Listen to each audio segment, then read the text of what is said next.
l'histoire du 1er mai est liée donc aux États-Unis, aux premières luttes des ouvriers et des ouvrières dans différents États des États-Unis. Il faut savoir que les journées s'appelaient à l'époque du lever au coucher du soleil. Elles dépassaient les 14 heures et elles s'étendaient en tout cas jusqu'aux 18 heures.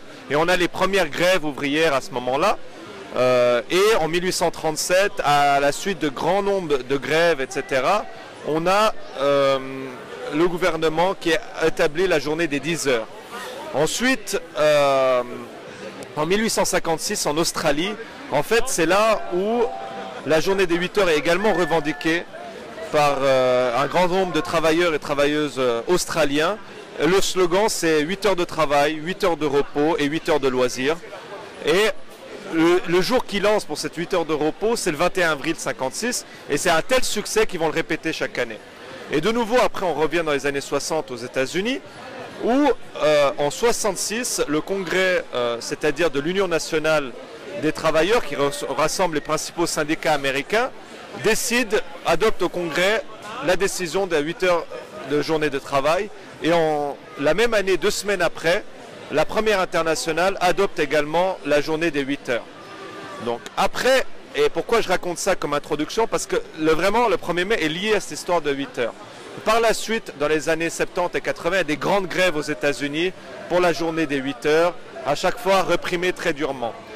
Et le jour qui va changer, disons, c'est en 1884, où le 1er mai est décidé comme journée par les syndicats américains, comme la journée de revendication des travailleurs et des travailleuses, journée de grève, de lutte pour les revendications de travailleurs pour les 8 heures. C'est le 1er mai 84. Et pendant ces années-là, des grosses grèves chaque année. En 86, on arrive à plus de 500 000 travailleurs en grève en 86 aux États-Unis pour la demande des 8 heures. Et plus de 250 000 travailleurs vont obtenir les 8 heures de travail. Plus d'1 million de travailleurs vont avoir les heures de travail diminuées.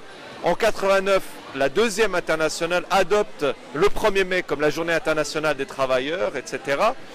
Et également la revendication des 8 heures. Au début des années 90, 1890, ces revendications, la journée du 1er mai, arrivent en Europe et les premières mobilisations en Europe ont lieu. Et en 1891, le 1er mai devient pas seulement la journée des 8 heures, mais des revendications générales des travailleurs et des travailleuses. Et se passent toujours ces journées de lutte. Il n'y a pas du tout... parce qu'il faut savoir que le 1er mai a été obtenu après des dures luttes, et pas partout. On voit dans certains cantons suisses, toujours le 1er mai n'est pas été obtenu comme un jour des travailleurs et des travailleuses. Donc à partir de 1891, la deuxième internationale décide que le 1er mai est une journée de revendication des travailleurs et des travailleuses. Et après, ça va se dépasser la question des 8 heures pour obtenir, par exemple, la paix internationale entre les peuples. Ça va être la défense, par exemple, des étrangers et des étrangères face aux mesures racistes, etc. Donc le 1er mai va devenir pas seulement une question de revendication des travailleurs et des travailleuses autour de conditions salariales, mais pour tous les oppressés du monde. Et à travers le XXe siècle, on voit ces mesures s'étendre. On voit par exemple au 2006 aux États-Unis, c'est une journée de grève le 1er mai, également de tous les sans-papiers qui vont se mettre en grève, fermer leur échoppe, etc. pour justement les sans-papiers, pour qu'ils soient régularisés. Et à tous les niveaux, c'est vraiment une journée pour les opprimés, pour les travailleurs et les travailleuses de tout le monde. On voit aujourd'hui cette revendication reste d'actualité, où en Turquie, le Premier ministre Erdogan a interdit aujourd'hui, le 1er mai, toute forme de manifestation, etc. Et quand même, les gens sont sortis pour manifester pour le 1er mai. Donc en résumé, le 1er mai, c'est une histoire de lutte, c'est une histoire des travailleurs, des travailleuses, de tous les opprimés. Et c'est pour rappeler le message qui nous unit tous, je pense, travailleurs et travailleuses, unissez-vous, parce que vous avez un monde à gagner. Merci.